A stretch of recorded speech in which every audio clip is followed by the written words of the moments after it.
Tonight we are discussing A24, which means we will be discussing a whole lot of how, why, when, where, what time, who was it, which barnyard animal, and which lollipop do we need to eat. And watch your head because it could get knocked off.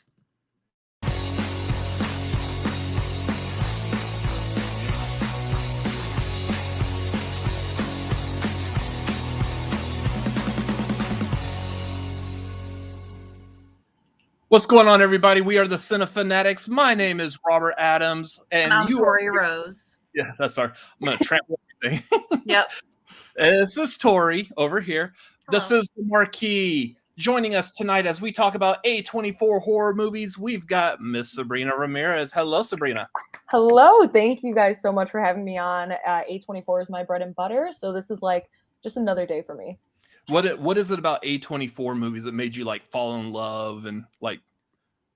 Honestly, I think it's just how crazy and how different every single story is. And I do know that some people kind of criticize A24 talking about, a lot of the times they dive into like religious horror, psychological horror, and they do so in the same way. But I still find every movie to be super unique. And when we can give directors and writers kind of free reign to do whatever they want, I just love a studio that's able to do that. So shout out A24. Yeah. Tori, your thoughts on A24 real quick. I love A24. I think especially like looking at the list we have today, there are also a lot of like feminist horror movies in here, which like I'm all about social commentary horror. That's like my bread and butter. I love like Get Out. I love, like Us, like anything where you're talking about social commentary, The Invisible Man. I know those aren't A24, but I feel like they accomplish a very similar thing, which is like talking about a really important social issue through the lens of horror. Using horror as a story device rather than like trying to go for a specific kind of gore or like a slasher thing, just letting them like that mode be used for your story. I really love. So I'm really excited to talk about them today. Yeah, I agree 100% too, because like I feel like when we can bring in real life horror, and even if it's some story that's crazy and outlandish and wouldn't happen in our daily lives, there's always a core that we can relate to and we can really understand. And that's really important. Mm-hmm. Yeah, I like the bonkers nature of this. Like, if you just want to break from real life, watch one of these movies. Because it'll separate you from your reality, and it does a really good job of it. Yeah. But before we begin, if y'all have any questions, comments, issues with our rankings, if y'all seen the Marquee before, you know how this works. It's a tier ranking show. Any questions, comments, feel free to send that streamlabs.com/Cinefanatics, I guess, /tip. Also, don't forget about the Patreon, patreon.com/Cinefanatics. We got great stuff happening there, including Discord access, movie watch-alongs, movie trivia hangouts. It's a whole lot of fun. Hop on the Patreon, help support us if you can. Any tier that you feel is good for you, we would very much appreciate it. That being said, let's move on to the Marquee. Dun dun dun. I know. I need like some kind of like introductory, like it needs to like dance onto the screen type of thing. Like just StreamYard doesn't allow us to do that. So one of those PowerPoint transitions that professors put in, like that's what we need with this. Anyways, so here's the movies that we're going to be ranking tonight on this. Now, I know A24 horror is a vast, huge list. If you look up the Wikipedia for A24 movies, you'll see this gigantic list, and probably about 3/4 of them are all considered some form of horror movies. We had to narrow this down because we can't be here all night talking about A24. We'll go bonkers. So we narrowed it down to 8. Basically, this is 8 movies that our special guest Sabrina wanted to talk about. All 8 movies are really good in their own rights, but let's rank how we're going to do these. Starting with our very first movie on here, we're going to start with the Scarlett Johansson driven, was this 2014, I believe? Under the Skin. I think around there. Sabrina, if you would like to kick things off with this. How do you feel about the movie, and where do you think it should go? Okay, so this is really difficult, guys, and I just want to preface, whenever I do tier lists like this, we're looking at this group of films. So even if something's ranked C, D, or whatever, that doesn't necessarily mean it's bad. These were picked for a reason. under the skin out of this entire list, I think this movie is absolutely bonkers. I think this is one of my favorite roles Scarlett Johansson has ever done. I love that idea of the core of this story. And I feel like at the same time, her performance just like transcends, and it just like puts me into a different place. I know she did Lucy as well, kind of like a few years prior. And that was another one where being like larger than life, like almost a celestial being. But for this one out of this list, I think I would have to put it in C tier. I think I would personally do C. I'm like around there with you. I really love this performance by her. I love Scarlett in like smaller things where she's allowed to just do more. I feel like, I love her as Black Widow, but I feel like she is just not able to shine as much because it's such like a team kind of movie. Even in Black Widow, like Florence Pugh is still there. There's a lot going on. There's a lot of Marvel stuff going on. Like I love her in Jojo Rabbit is probably my favorite performance of her of all time. I just think she eats up those lines and just like has those moments. But I think this movie is like super weird. The visuals are really creepy. Looking back on it, I think it's pretty unforgettable. But I do think compared to the rest of these movies, it's more of an average tier for me. So I think C is a good spot for it for sure. So my thoughts on this when I was reading up on like what movie, this wasn't a movie I had seen before preparing for this. So there's a couple of movies on here I have seen, and a couple I had to quickly cram in over like this past week, just because I want to be able to talk about these movies. Mm-hmm. This was one of the ones I had to quickly watch, and when like quickly like reading up, like what is this movie about? It basically the synopsis for this sounded a lot like Species. Mm-hmm. And I don't know, here's the thing, by the way, as we're talking about this, I don't know like what may or may not constitute spoilers for this. I'm going to try to, for at least to the best of my ability, try to keep from revealing too many spoilers, but some of these, it just may be, you can't mention anything about this movie without talking about something slightly spoilery. So for this movie, like this sounded a lot like Species, alien woman trying to study human life. She's seducing guys. Unfortunately, when Googling this movie, all I see is people talking about, oh yeah, Scarlett Johansson is not wearing a lot of clothes in this movie. And I'm like, okay. And then watching it, I'm like, not the assignment. Yeah. Like Oscar Isaac. I just saw a tweet today and it was like Oscar Isaac signing on for roles where he gets to be naked. And it's him like grabbing it because he's been naked in so many, which he was. I just saw a tweet about him in Dune. It's not a. There's a nude scene, and everyone was like, him in the nude scene. That man's an exhibitionist right there. I was watching scenes from A Marriage, and I'm like pausing, and I'm like, wow. Like, can you see? So my thoughts on this, like watching this movie, this is not a movie that you watch because Scarlett Johansson's naked in it. If that's your reason for wanting to put this movie on, you're going to get disappointed. The story on this, though, the way that she interacts, you got none of her personality. I had to keep reminding myself Scarlett Johansson was in this because there's no personality from her at all in this. She plays it completely flat, and she does it so well. That being said, the storyline was a little bit weird. It's another one of those movies I don't feel like you really get the purpose of it until the end. And then you start realizing like what exactly she's going through and the point of view that she had since the beginning of this movie. I could easily agree with it being like C tier. Yeah. Putting it there. Also, how do you guys feel about like when we do go through these, if we have to move something around?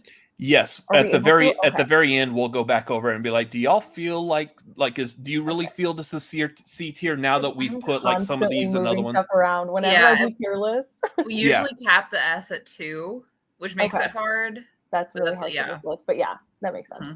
What's funny about this though is I think for the past couple of like tier lists that we've done for this, we haven't really put anything in C tier. Just everything has not wound up in C tier, and we're starting with this one off with the first movies going into C tier. Yeah, we did a lot of slashers. People either love or hate them. I feel like it's not there. A lot of them aren't average. Like people either really hate them or really love them. But these are like more nuanced, where you can argue. Yeah. So let's move on to the next one. We are looking at Robert Eggers' first movie, The Witch, commonly referred to as The Vivitch. I don't know why people do that. It's The Witch, but apparently I can't read. Tori, if you want to kick off that one. So this might be one of the more controversial opinions. I have a huge amount of respect for this movie. Huge amount of respect. Okay. You're going to get at me for one of the later ones. I have a huge amount of respect. I'm just going to sit back here with my drink. Yeah. This is one of the ones, like, I just am someone, like, certain movies don't click with me, and it's not because they're bad. It's like I seek more actionable things that are going on, and I love character development. I love character stories. This one I just found very difficult to follow. I don't know if it was just me or if I was crazy on the day I was watching it. I watched it from home. I didn't watch it in the theater. I had a really hard time understanding, especially the dad's accent. And I just like pushed through it and didn't turn subtitles on. I don't know why, but I was like, I'll get over it. I'll figure it out. And so I think I just missed a lot of the more nuanced dialogue. I thought, Sabrina, you can make fun of me, but I'm so bad with actresses and actors' names. The daughter is Anya Taylor-Joy. Anya Taylor-Joy is what I thought. Oh okay. my God. You can't. I know faces. Oh. Like, they all blend. I'm like, Anya is like a face.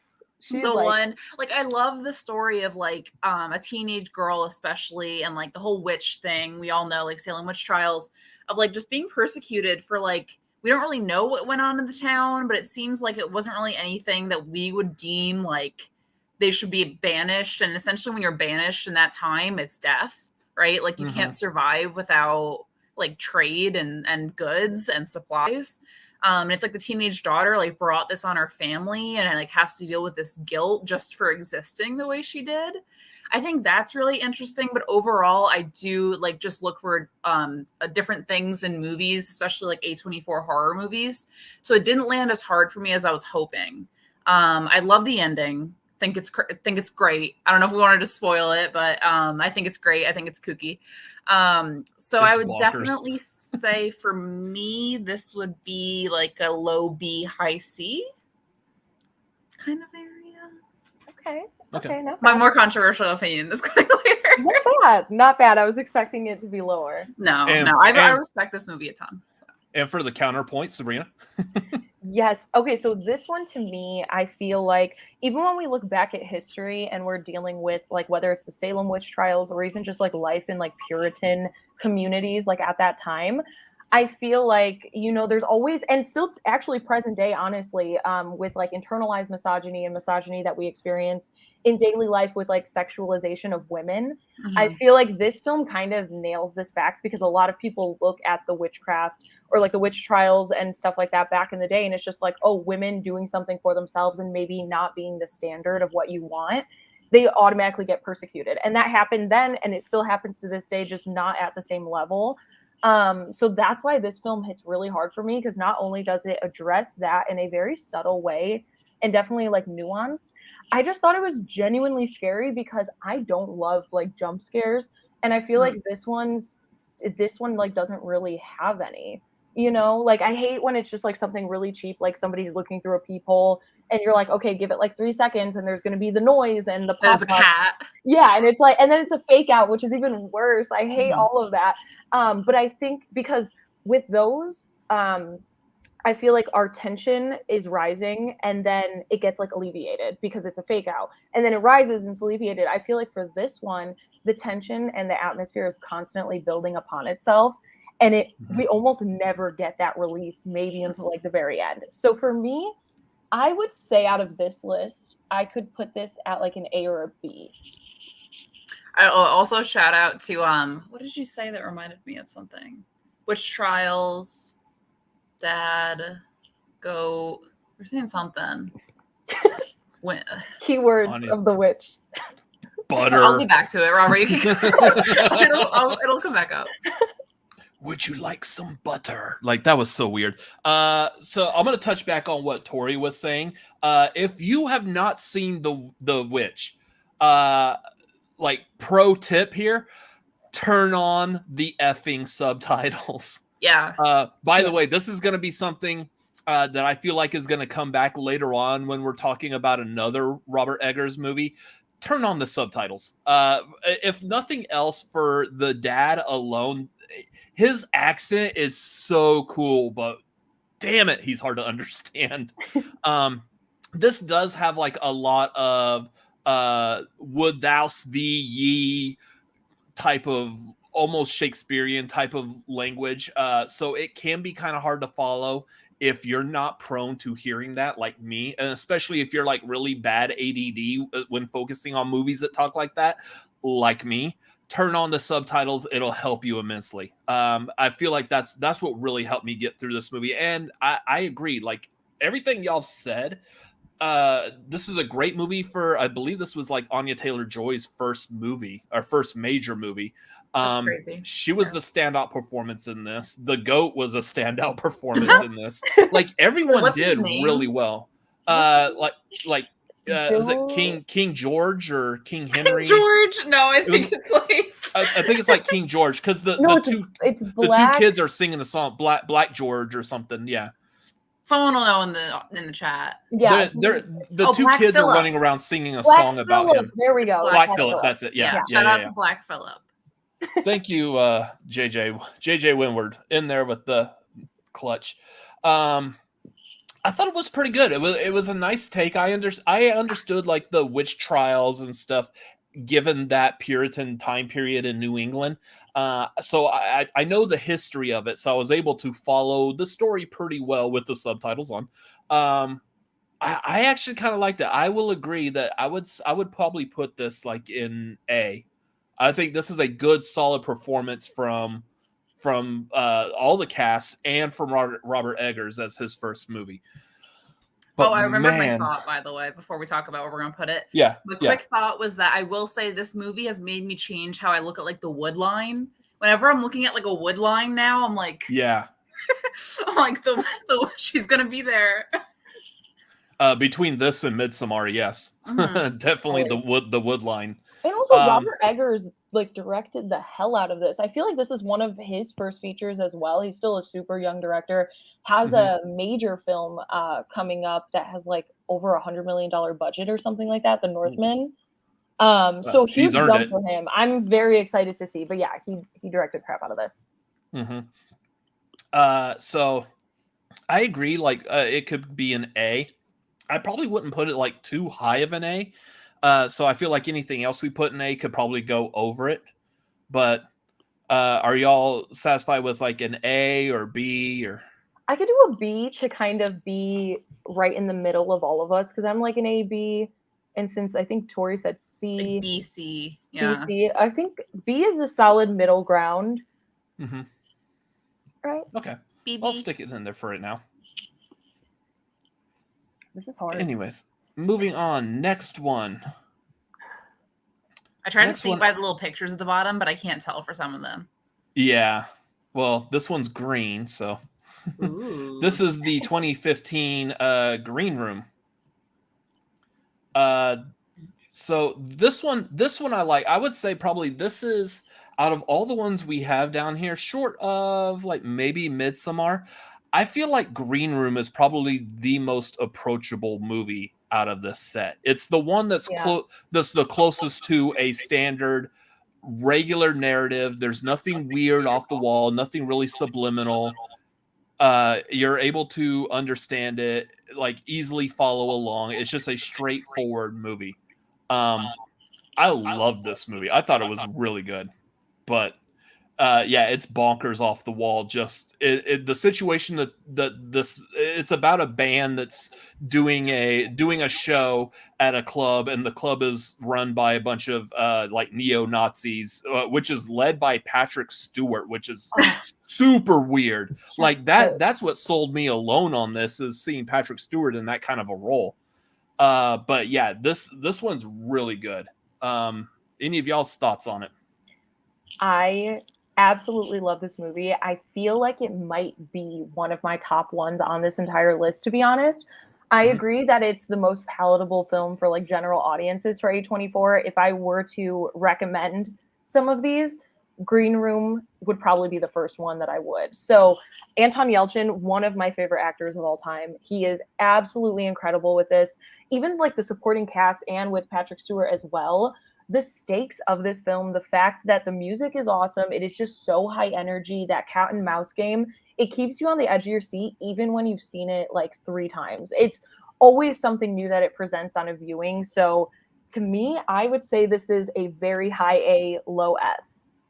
Ooh. That being said, as always, because of the amount of movies that we're ranking in here, we're going to limit the S tier to like 2 movies.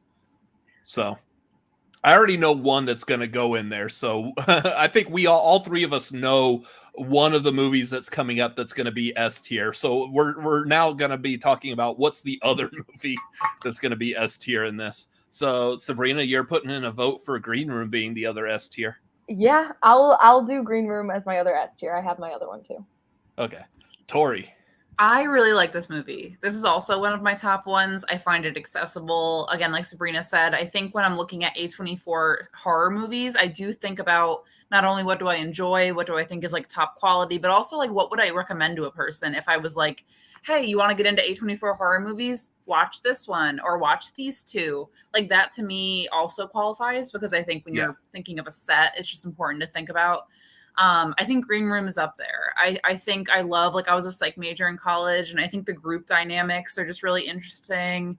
The neo-Nazi stuff is freaky. I love like cult-ish stuff. I always find it interesting. So it like gets on that for me. And I think the ending again is just like really interesting and unexpected.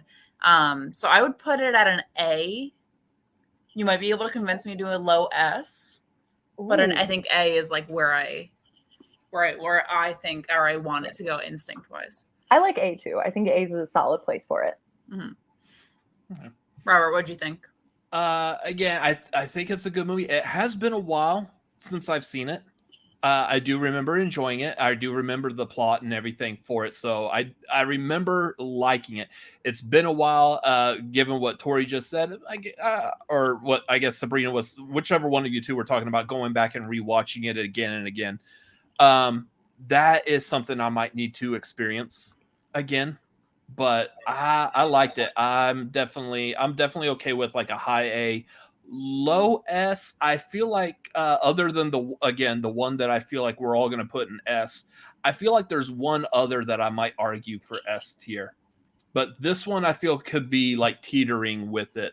Again, just completely alone based on the approachability of it. So. Do we want to put A for right now? I'm down for A for right now. I'm good with A. Yeah. Yeah, these are all like so good though. Looking at this set. That's the thing. Like, just do a marathon stream or whatever, like streaming services, and just like watch every single one of these. You're not going to be the same afterwards. It's like when I binged Kaufman for our meeting of episode. I watched every Charlie Kaufman movie in a week, and I didn't think the world the same for like a month. So the developmental stage. I was just like, God damn. That was like after I watched, we'll talk about it, but Hereditary. I watched Hereditary during Halloween time in my college dorm, and I was alone, and my roommates got back, and I was like, I need to socialize with you. I was like, I can't go to bed right now. Yeah, I know a lot of these. If y'all subscribe to Showtime, a lot of these are available for streaming, like on Showtime's Anytime website right now. Not a sponsor, but that's where I found like pretty much all of these to watch before. So, so this next one, this is one I hadn't actually heard of this before. So this was a completely new one. I had no idea anything about it. The Black Coat's Daughter. And it was very interesting. This one is probably, I would say, looking at everything else down here, with the exception of maybe Hereditary and like Midsommar, I feel like after Green Room, this is probably the next approachable one for mainstream audiences to really be able to watch and kind of connect with. But Sabrina, what did you think of it? I really adore this film. I'm gonna say that for every single one of these. So I adore all these movies. But I feel like looking at this list, even though this one is definitely approachable and like very palatable, I think Oz Perkins killed the direction. I think the performances are still pretty damn good. Maybe Emma Roberts sometimes is like hidden or like miss for me. So I feel like that's the only thing that kind of takes it away. I think out of this list, I would probably put it like F. Even though I still really like it. You said I'm F? being hard on it. Yeah, I think like F or D. Do we have to fill up all of these? No. Oh, okay. Then maybe I'll go like D on this one, even though I really enjoy it. But From an F to a B. Oh no, D. D. D, Oh, not D. me. Oh, I just thought you switch said up B. like I that. was like, whoa. Big jump. Yeah, I agree. I think this one's interesting. I always find like Satan stuff interesting. I don't know. Weird things. I like cults and Satan stuff in horror movies. I think it's interesting again when you look at like The Witch with the story of a young girl and her trying to find herself and seeing this like kind of demon evil presence as a source of just companionship. She's put in a position where she doesn't really see any other accessible options for herself. I think it's a powerful commentary. I think it is an older story than maybe people think. Like, again, the Salem witch trials, like women just relating to or searching for forms of spirituality that connect with them, that don't like make them feel evil just for existing or feeling like they have to be like purely innocent to be valued. I think it's compelling, and I think the ending is powerful. I think, yeah, like you said, Emma Roberts is usually a hit or miss for me, but I think in this one she does really well. But I think compared to the other ones, I would probably put this one at like a C or a D level. It's just not as complex or powerful for me compared to the other ones on here. Yeah, this one I liked just because of it seemingly had like a split narrative. Like it's split essentially between like the three lead women, and they're like how their part in this one story is. Especially the key on this is the character of Kat. She's the one that's really got everything like tied together. This was really weird but good, and the ending to it, when you find out like exactly what is happening, that was a little weird, and I think it throws you off because of the casting. Those of y'all who have seen it probably will understand what I'm saying. The casting, when you look back at it, was like, oh, okay, that's a little strange, but I get it. Yeah, the whole thing with the Satan friendship thing, that was just like bonkers. Which is funny. Like, I feel like we should have like been talking about this and Saint Maud at the same time. Like, or those are like the Witch. It's also very similar. Yeah, but I feel like those are like the bookends of like A24 horror, Black Coat's Daughter and Saint Maud, and just all the weirdness in between. I mean, I feel like this was probably like, again, like I said, I personally feel like this is one of the more approachable movies, which made it a lot more entertaining for me. So therefore, I was able to dive in and understand it a lot better. I know this is going to be a thing with like A24 movies, is just the individual's ability to grasp the movie and like nestle themselves into the narrative and connect with it in some form. Some movies you can do that, some movies you can't. This one, I feel like I would probably put this like either low B or a C, possibly. Just because of that connectability. But again, that's just how I connected with it. So yeah, I think C is a solid spot. Mm-hmm. Yeah. Okay. We'll put it there with Under the Skin. So do we want to put it over Under the Skin or under the skin? Under the skin. I say under as well. Wordplay is fun. Under the sea. Under the Skin. Life could be better. Downward. Never mind. So moving on to the next one. This is the one. Yeah, this is the one I think that most people are wanting. Come on, move. There you go. That most people are wanting to talk about, because you've got Hereditary, which was 2018, Ari Aster's first movie, which Ari Aster has like great potential, but he's done the two movies so far, Hereditary and Midsommar, and I feel like most of the general public's opinions are split between the two movies. Mm-hmm. He doesn't have like just enjoying both of his movies as a whole quite yet. Like they're divided between which one they actually like. Yeah. That being said, which one do y'all want to go first on this one?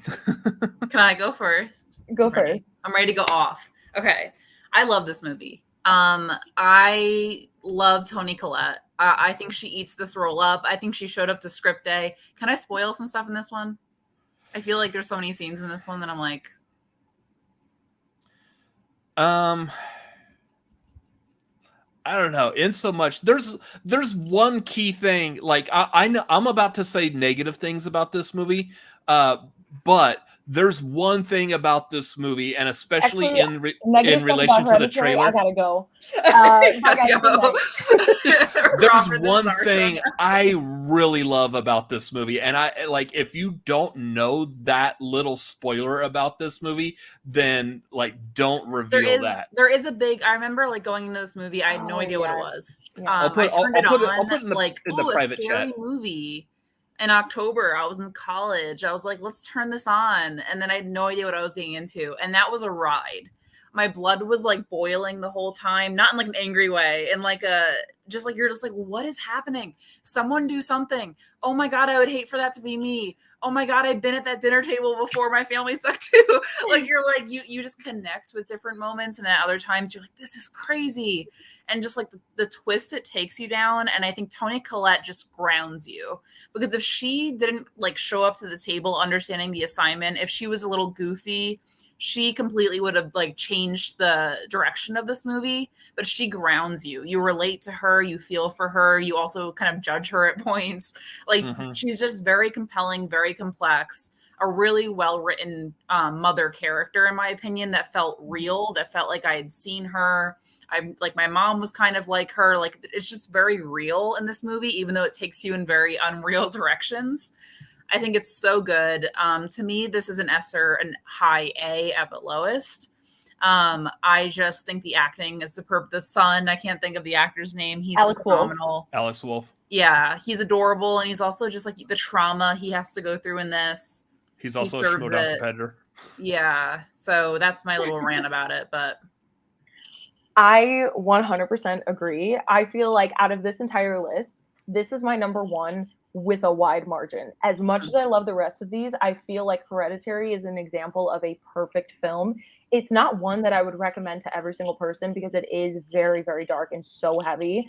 And even though I've been a fan of horror since I can remember, like since I was so little, no movie has shaken me to the core the way that this film has. I genuinely could not sleep. I couldn't just like, it got, not to say like under the skin, but it genuinely got under my skin so badly, in the best way possible. I have also probably watched this the most out of any film on this list. I think Ari Aster coming out of the gate, because I remember he had a short film that kind of went viral online and on Tumblr and stuff like that years ago, like forever ago. The family one? Yes. Yeah. And so like, I remember everybody saying like, whoever made this is like messed up. And then he's like, oh, you guys think I'm messed up now? Like, I'm going to continue this for the rest of my career. And I love this brand for him. And like, genuinely, I have the A24, like the screenplay book for it. My patrons got that for me for my birthday, not this past year, but the year before. And it's one of my favorite things of all time. Looking through that script, reading it, I just feel like it is a masterpiece. I think this is a flawless film. It is so unique, the way it deals with generational like trauma and how, like the actions of our family and things like that can be like inherited, passed down, nature versus nurture, the way that you act, like so many different outside forces can shape you, your perspective, your family. And also, I didn't watch any of the marketing material going into this film. I knew nothing. I went with an ex-boyfriend. I was also in college. I think I was a sophomore in college when this came out. Mm-hmm. And we literally brought food into the theater, like thinking like, yeah, we're going to eat. We're going to have a good time. And that was not touched at all. Not even for you got shared trauma. Literally. That's it. Right afterwards. And like, I remember there was a moment when I like got up to run to the bathroom really quick. And he was just like, oh, do you need me to come with you? And I was like, no, I'm fine. He's like, no, I'm going to come with you. You're probably scared. And like, he was scared. He's like, don't leave me here alone. He's like, don't leave me with Toni Collette. Yeah. And Toni Collette's performance, my favorite performance of the last decade, maybe of all time. I just think this is a masterclass in acting because of everything. Facial expressions, eyebrows, eyes, every little movement she does is so purposeful. I cannot sing this movie's praises enough. But Robert, what do you have to say? Yeah, Robert. I don't want to say anything anymore. Like I'm just no. That's me with Dune whenever I have to talk about it. I'm just gonna go. Like, actually, what? Well, thanks for joining. Like, I'll just let these two host. I am in that camp where I'm like between the two Ari Aster movies. I do like Midsommar more than Hereditary. I walked away from Hereditary, like the whole story and everything. I was like, okay. It didn't. I guess it just didn't hit me like it's hitting y'all. Which I mean, it hit me. It smacked me like it tossed me across the room. This thing took me on a ride. Yeah, like. I've seen enough of like people talking about both of these movies on the internet that I feel okay, in my opinion, that like I don't have to like this movie, but I understand why there's a lot of love for it. And yeah, Toni Collette. Well, I'm not a huge Toni Collette fan. She did blow it out of the water as far as acting. You're not in a this huge movie. Toni Collette fan? Not really. There's a couple of things I really like her in, but in general, I know. Sabrina and I have the same poses. That was such a thing to drop right here. Oh my gosh. It's okay to admit that you have bad taste for everyone to see. Now we all know it's okay. It's fine. Well, there goes all of our subscribers. Okay. There they go. But I do recognize her work in this, and I agree. Like her work alone in this movie should have gotten a nomination. And it's back to the fact that the Academy just doesn't recognize horror movies that much, barely at all. They don't love to branch out. No, and that's sad because horror movies, I really do feel like you see like bare bones human emotions like put out there. And you need to be able to recognize that because those are people in some cases going through like the worst thing ever that could be imaginable for a person to live through. And yeah, Toni Collette did fantastic on this. The other one that I like pointing out, kind of like what I was hinting at earlier, the trailer for this movie, all the trailers, like there was like 2 or 3 of them for this movie, were all fantastic. Mm-hmm. The trailers that like showing you a preview of this movie and then you watch this movie and like what the trailer set up and what you actually got in the movie was completely different. And I think that typically when people say that, they usually are talking bad about trailers. Like, don't watch the trailer, it'll ruin the movie. The trailer enhances this particular movie. You watch the trailer, you're thinking one thing, and then this movie, like after like 15, 20 minutes of this movie, you're like, whoa, this is not what I was expecting this to happen. So, like, if you've never seen it, just keep that in mind. Watch the trailer first. Like, I beg you, watch the trailer and then watch this movie, and you're going to be like, that's not what I was expecting. That's your placement, Robert? That's probably my favorite part about this. I mean, I'm going to put this in where do y'all want to put it? S. Damn it. Can we all agree like an extremely high A? I would fight for this. Like, put it in S, Robert. Thank you. Like this one I will fight for sure. Yeah. This to me is But I respect your opinion. Even if it's wrong, I respect it. I have heard similar things. And also, don't put 2 bad Bs up against each other. I love Midsommar and Hereditary equally. They're very different, but they're also about trauma and like family stuff and like social dynamics. So they're very similar, but very different. I like both. Mm-hmm. Yeah. Anyway, Midsommar. Yeah. So again, before we move on to the next one, if y'all have any questions, comments, streamlabs.com/cinefanatics. If you want to tell me how crappy my opinions of Hereditary are, feel free to drop that in with some sort of a number beside it. That would be great. Thank you.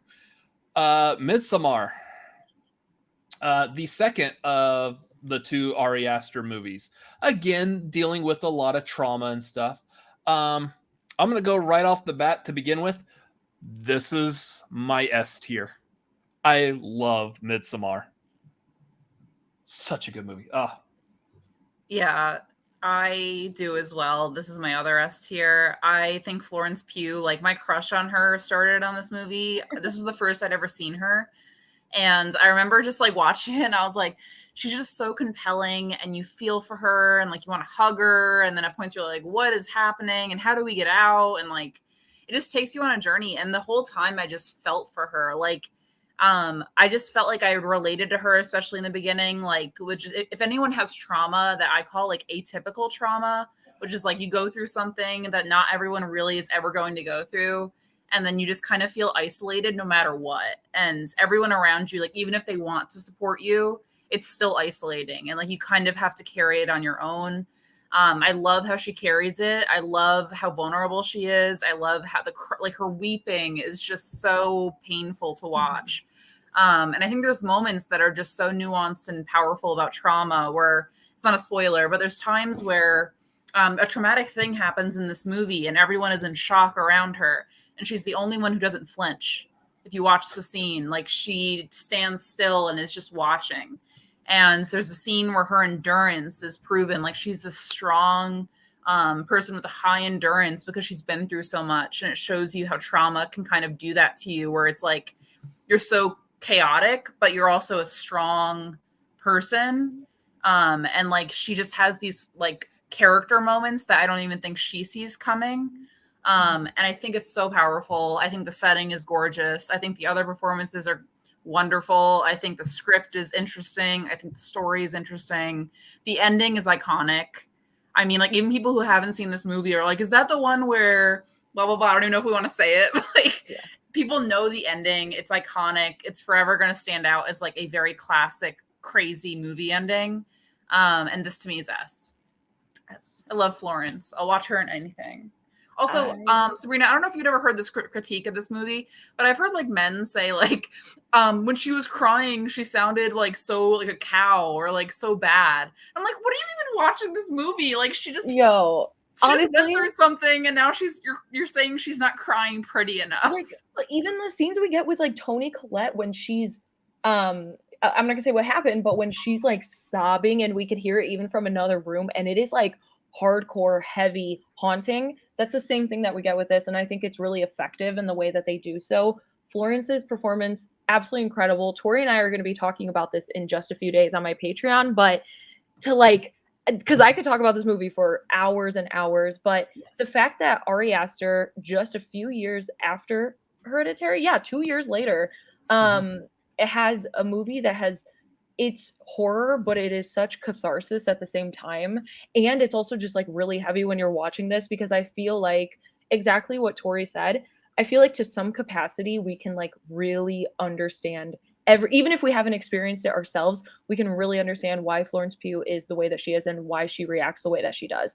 And the fact that when we get to a point, like her emotional capacity is so much higher than every other person around her.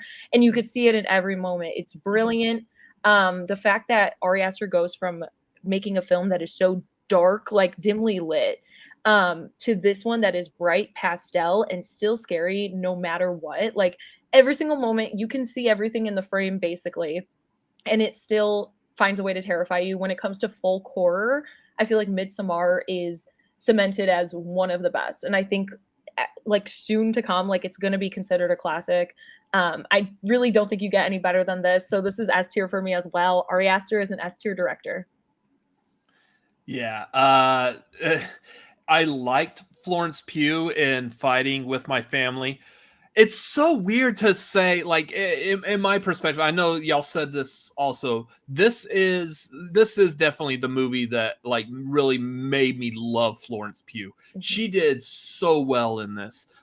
Just the struggle that her character has to go through, the way she pulls it off.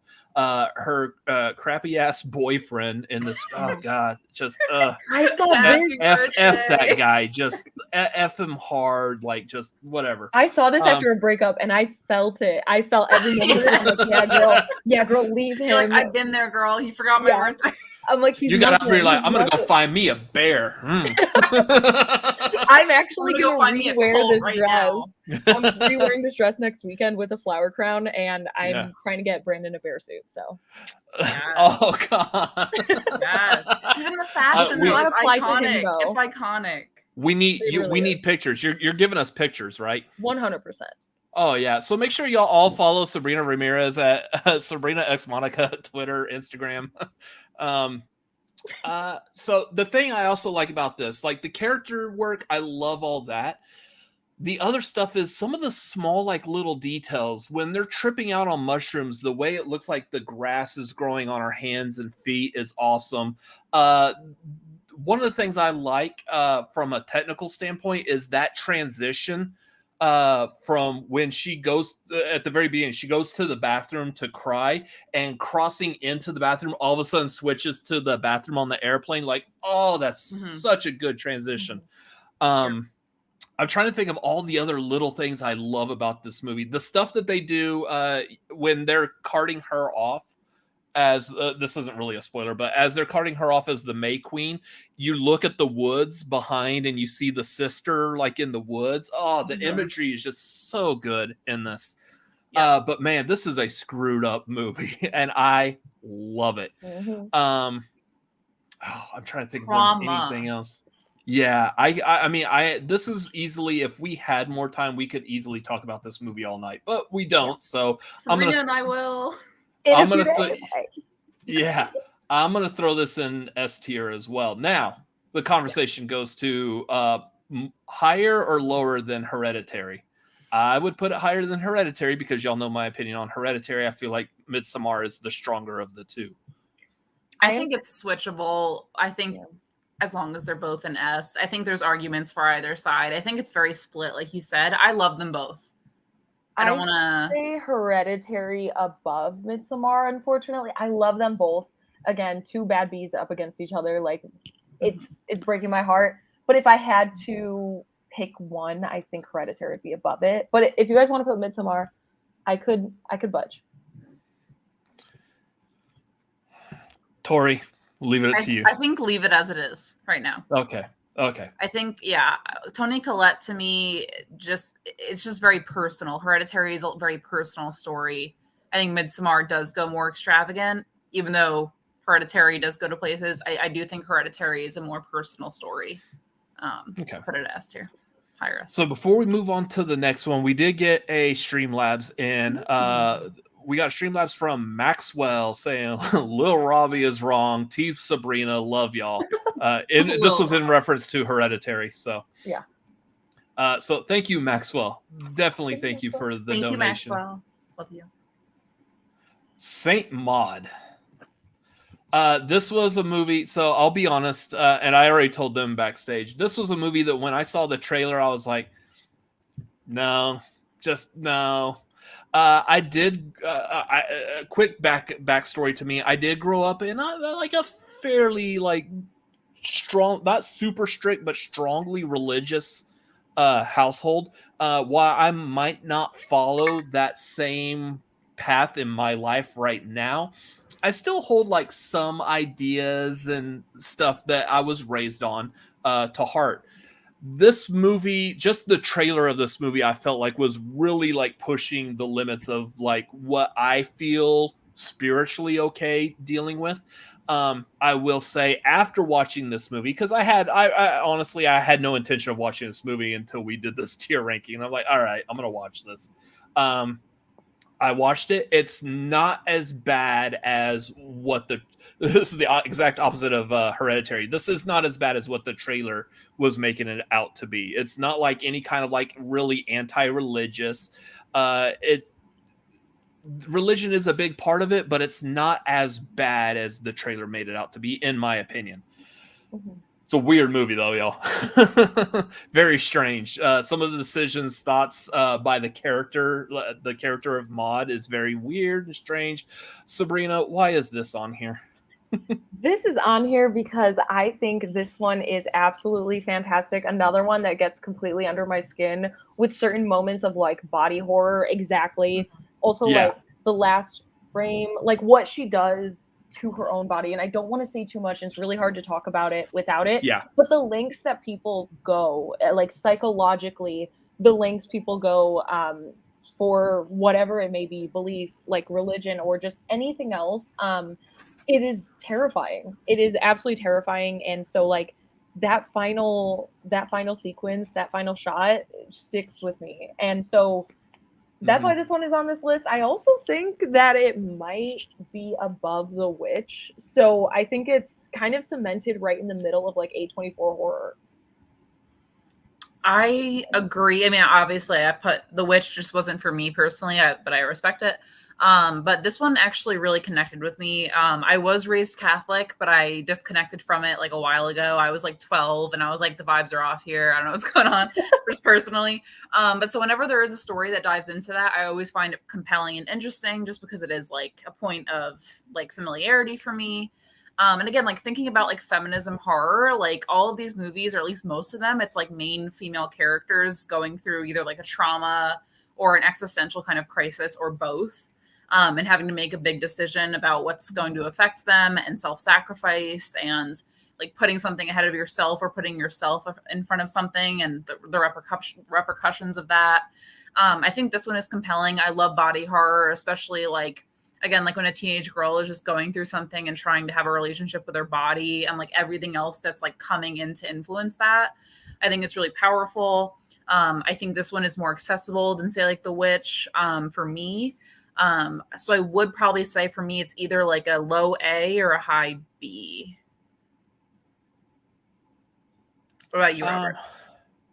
So I didn't hate the movie. This is a good example of watching a trailer and having an opinion about the movie without watching the damn movie, and then you watch it, and you're like, okay, I was wrong, and I'm okay with being wrong on something like this. Unfortunately, it happens. I feel like we've all done that at some point. We'll all do it again. I know I'm not like corrected by this movie, but it definitely was not as bad as I thought the trailer was making it out to be. That being said, I don't know if I'll watch it again, but it definitely, I felt like the story was done very well. It had a good story to it. And yeah, the stuff that she goes through in this movie, just, good Lord. Just watching her as a person just kind of like adapt and learn to grow through this. It was a bit rough. The girls of A24 deserve to have a Justice League at the end of this. Seriously. Florence Pugh, Toni Collette. Oh my God. Lamb. Yeah, I mean, the A24 squad, even like Lady Bird, all those people, I think if we had Avengers versus them, I seriously think A24 would win. I don't care. So wasn't that on Twitter the other day or something? Yeah. People mixing things, yeah. Okay. So I can agree. Like I would say stick this in B. Okay. Me personally, I would say I'd put it under The Witch. I agree with that, yeah.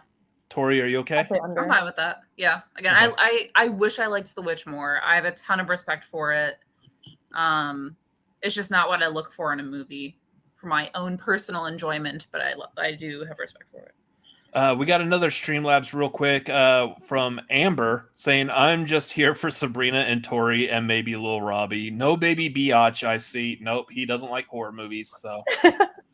So right off the bat, this is the other Robert Eggers. This is our last movie to rank. This is the other one that I was going to kind of fight for it being S tier. This one, it took me a couple of tries to watch this, but this was also like, again, you have to turn on the subtitles for this. Wait, you were going to fight for this for S tier? I was going to suggest it. I was going to nicely suggest it. But yeah, man, you're coming into this nice. I'm like, no, I'll fight like Predator. The acting in this movie, what these two guys go through, like I will compare this is kind of like the A24 version of Stanley Kubrick's The Shining. Is you got kind of like the basic storyline of just these two guys at this work in this lighthouse. They go crazy ish. Both unreliable narrators, which I absolutely love that about this. You have no idea what to believe in this movie. The way it was filmed, black and white in like the box shape instead of like our normal casual widescreen. Yeah, this movie was like the epitome of bonkers, I would say, but it was so good. But yeah, it took me a couple of tries to get through it. But yeah, turn on subtitles, people. I love this movie. I absolutely love this movie. I think it's fantastic. I think it's even better than The Witch. I feel like Robert Eggers is able to kind of master everything that he displayed in The Witch with The Lighthouse. This is bonkers. The fact that we have two amazing, phenomenal performances from Willem Dafoe and Robert Pattinson up against each other. I don't understand how anyone could slander Robert Pattinson in any way. You cannot do that in front of me because he has shown throughout his entire career, whether it's this, Good Time, he is down for some wild stuff. In The Devil All the Time, they're like, hey, yeah, have like an accent coach. He's like, absolutely not. I'm just going to do this myself. And is it kind of bad? 100%. But do you still buy it? Yeah. So I think this is just fantastic. I love this story. I love the fact that, yeah, we have no idea what is going on. This is just a complete descent into madness. This reminds me of when me and Brandon moved in together during the pandemic. We're just like, hey, I'm cooking salmon. And he's like, salmon again? Go fix the whatever. Salmon. Yeah, just constantly. Which don't hurt the seagulls, Brandon. Don't hurt the seagulls. I love the homoerotic undertones to this. Like, I'm just like, kiss, like every 5 seconds. It got like so great. Close to, and I'm like, okay. I'm just like, literally just kiss. Just like, please. That would make, that's the only, I would put this in S tier if they kissed. Mm-hmm. They didn't kiss, right? No. Did they? They got close. They got really close. They got super close. I'm like, okay. Yeah, Tori hates this movie. I can just tell. You know, there comes a time in a young girl's life where she puts on a movie and sometimes she doesn't like it so much that she just doesn't finish it. Oh my. That's fair. Again, I said it took me a couple of tries. Scene and I was like, I gotta head out. That's not even a spoiler. Wait. After which scene? The mermaid. Oh yeah. I thought you would like check out like after the. Do you know? Like, is that like at the end? The mermaid? No. That's like not even close to the end. You didn't see anything yet. That's probably like about a little over like 30 minutes into the movie. Yeah, it's like a third of the way through. I think like I need to go into this movie with like a glass of whiskey or something. I think I need to like to set the tone. It was like I tried to watch this in like the middle of the day a few months ago. It just wasn't the mood. I needed like there to be a rainstorm outside. I needed like whiskey and by candlelight. So I thought the acting was great. I thought the black and gray was cute. I didn't know what was happening at all. So I was just like, what are we doing? And I think I was in grad school, so I just didn't feel like thinking when I watched a movie. I was like, when I watched a movie in grad school, I was like, I need to just like vibe. And like I just didn't know. It was just dense. I didn't see the homoerotic stuff, but maybe I didn't get that far. You didn't get that far. No. You gotta wait for it, apparently. Like, I would watch it again. I probably should. To finish it. I actually watched this last night after working all day, and then what was yesterday? Friday? We did the FCL replay. So after doing that, and I was like, all right, I got to crank out this movie. I got to sit here and just sit through it. Yeah. This helps whiskey and A24. That's what I'm thinking. I need to like have a rainstorm. I did a watch drink along with Aaron Brooks and Christina from Digesting Cinema. Mm-hmm. We did a watch along where we like drank heavily while watching this, which made it better. And I already loved it, but were y'all drinking turpentine and honey? I did. I actually, if I could try to like put it somewhere again, but on my Sabrina on Film Twitter account, I put like recipes for like 2 different drinks. I think I did like mermaids. I'm blocking that word out, and then the other one was turpentine. Mermaid's juicy. Let's call it juicy. Yes. Yes. No. And then the turpentine and honey. But yeah, I did that one as well. I do like the fact that this is the last movie on our list as far as ranking, because if y'all notice, like, this is something like with all, especially A24 horror, with the exception of Midsommar, which is weird. The rest of these movies, every single one of these movies takes place in a gray, overcast sky. Not a single one of them has sunshine except Midsommar. So I guess a single one of them does. For the sake of ranking, I'll let y'all put it at A. Yeah, because I was about to put an S, and so I was about to say D, but like because you didn't finish it. You only got a small bite of the story. You have to get to the meat of it. You got to get into the thick of it. I'll get there. Into the thick of it. Here's the thing. In my opinion, I don't know if Sabrina will agree. I would actually put this over Green Room. Green Room was a good movie, easily approachable, but I think the acting and the story of The Lighthouse is a lot better than the easily approachable, not really any subtle undertones, anything you really have to think about with Green Room. Green Room stuff is like pretty right there on its sleeve. I can budge on that one for sure. I could put The Lighthouse above Green Room because I love them both. So we will go with that one. I love Robbie Patty, so I'll let it Robbie Patty. Mm-hmm. Nice. Robbie Patty. So here's the thing. Doesn't look like anything's going to go in D or F. So this is a great tier list right here. Everything is just C or higher. Do we want to move anything around? Is there anything y'all want to contest to its position? I'm good with this. Yeah. Okay. Good. Well, guys, I think that's going to do it. That's going to be our tier list right there. I will try to screenshot this again. I know I didn't do it from last week. I will try this week to get this up. But yeah, that's our ranking of the A24 movies. What did y'all think about it? Let us know in the chat real quick. If you're watching this later on a replay, let us know in the comments what you thought. But that's going Robert, do you want to let Sabrina shout out her stuff first? Because I know she has to go. Yes. Yeah. So let me go ahead and we'll take the marquee off. Sabrina, where can everyone find you? You guys can follow me on Twitter and Instagram at SabrinaXMonica. Also on Twitter at SabrinaOnFilm. Patreon.com/SabrinaOnFilm. I do a film club. I do a weekly stream this next week because of how crazy my move has been and everything. I have 3 streams this next coming week, one including the lovely Tori. I cannot wait to talk about Midsommar with her. And then also the First Cut YouTube account, Geeks of Color. You guys can check out my articles over there. I'm interviewing Edgar Wright and Thomas and Mackenzie on Monday. I'm really excited for that one as well. So if you guys, I have a bunch of interviews all on. Yeah, for Last Night in Soho, fantastic film. Just drop that one. Wait, what? I just interviewed her. Yo, I interviewed Dev Patel for The Green Knight, and I was like, oh my god, he's one of my like main crushes. I'm just like, oh my god. Yeah. I'm like, I gotta make sure my hair looks good. You gotta put the perfume on twice. Exactly. It's like literally virtual. He can't even smell me, and I'm like, you gotta just in case. Show out. You gotta show out. But yeah, that's basically it. Twitter and Instagram, you can find all my stuff. So if any of that interests you, check it out. Thank you for joining us, Sabrina. It was so fun. Definitely. Thank you guys so much for having me.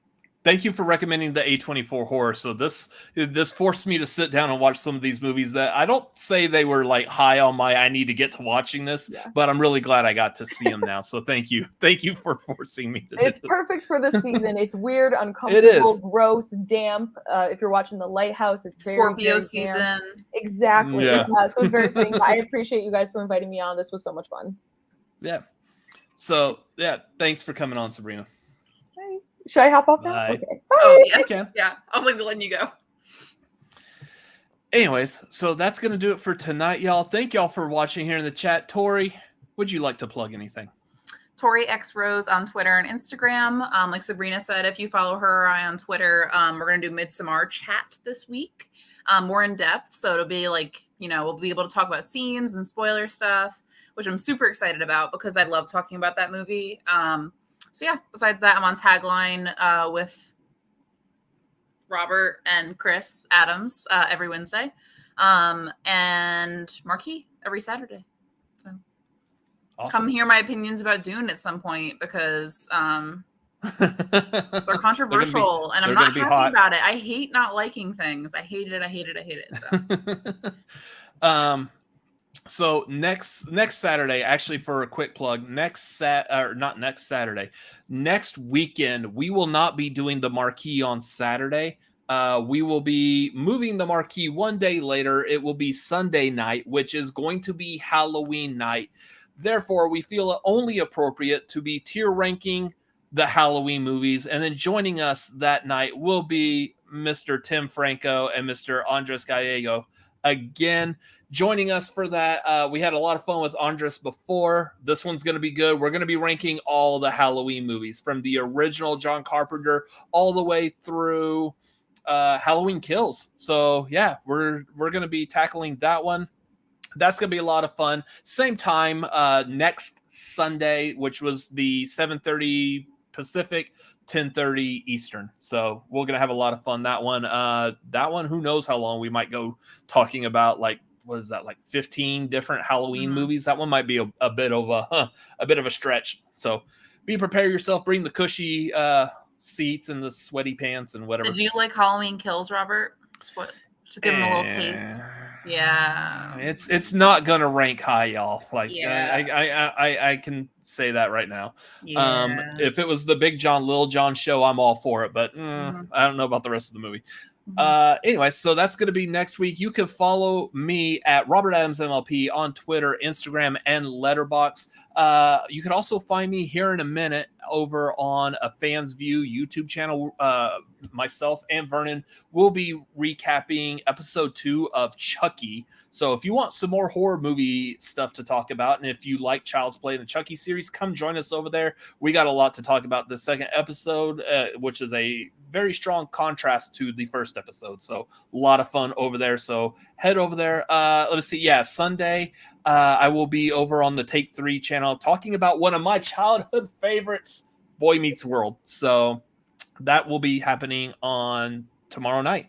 So anyways, you can follow Cinefanatics at Cinefanatics MLP on Twitter and Instagram. That's going to do it for tonight, y'all. Thank y'all for watching. Those of y'all in the chat, we appreciate you being here. Hope y'all had a good time. If you're watching this later, make sure you comment your thoughts, feelings, and opinions down below. Hit the like button and subscribe. As for myself, as for Tori, and as for my absentee brother who doesn't like horror movies, we will see y'all later. Y'all have a good night.